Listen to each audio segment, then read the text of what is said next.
Integrative Life Community Building, Class 3. Integrating Body Mastery into Your Community of Spirit. Hello, I'm Jim Morningstar, Director of the School of Integrative Psychology and facilitator of the Integrative Life Community Building course. The focus of this third class in our series is how to release the patterns of stuckness inherited from your family and your culture. The body as a product of our thoughts. Our third and final section of our body mastery study is our body as a product of our thoughts. This topic will give us some more leverage in terms of how to make changes we want in relation to our bodies.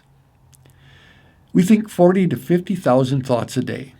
Now, that's a conservative estimate on the number of thoughts that pass through the human brain in one day. Most of these are variations on similar themes. Most of these are thoughts that revolve around deeper personal laws, as we've talked about in the last class. That's highly reinforcing. Anything you hear 40 to 50,000 times a day, over and over, day after day, is going to sink in. Our job is not to lop the heads off the dandelions as negative thoughts in our mind field, but to get down to the taproots, get down to the majorly reinforced thoughts that tend to run our life. Remember, our contention is that the buck stops with us in terms of responsibility for these thoughts. It's not about blaming our parents or society. That gets us nowhere. As the teacher Reverend Ike used to say, there's nothing so bad as a good excuse. That's what keeps us stuck. Many of our thought patterns about our body originated in our early life. We're going to do some exploration to help us ferret out these thoughts that have led to the patterning upon which we have created our body. Many of these early patterns of thinking we adopted as children through watching how our parents related to their bodies. You're going to take handout 5, the body as a product of our thoughts, and in section 1A, complete 10 responses to the way my mother related to her body was, and in 1B, 10 responses to the way my father related to his body was. Take whatever comes to you, again, whether the responses are logical or not. Get your logical mind out of the way. Be the witness rather than the critic, even as feelings arise in this work. Be willing to surprise yourself by what comes out, but try not to make them all positive or negative. If you do not have a parent in your childhood, then use the closest parent substitute that you had.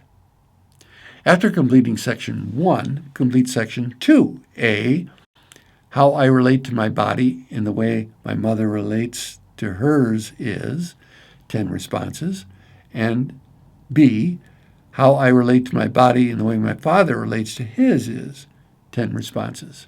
Now, granted, there are a whole slew of ways that we're different. We're not denying that. We're not saying we're carbon copies. But we are going to focus, for the purpose of our work in this class, on some of the ways that we are similar. Don't forget the obvious things. Write them. But also let come up some things that may surprise you, some things that maybe you've never thought about before. Be aware of your body states and keep breathing as you do. Awareness can then help us release the emotions which have kept our patterns unconscious and seemingly unrelenting.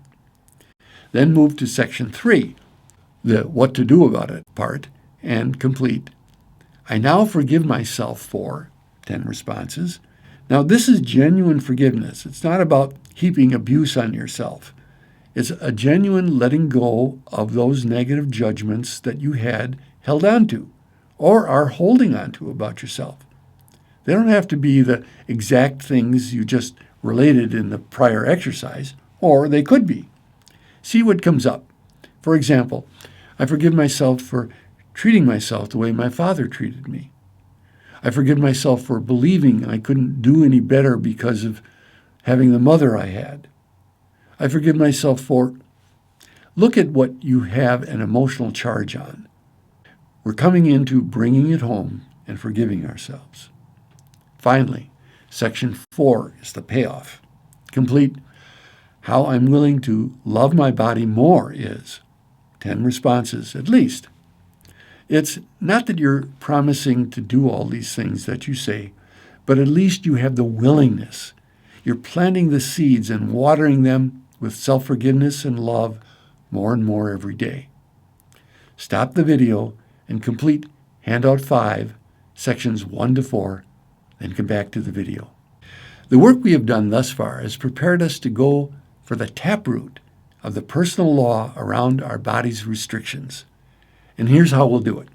Very simply, you'll complete Handout 5, Section 5A. My most negative thought about my body is. Don't obsess about this. Is this really the most negative thought about my body? If you hit a really hot one, that's good enough. That'll take you where you need to go. Once you get that, then go right for the jugular of the personal law.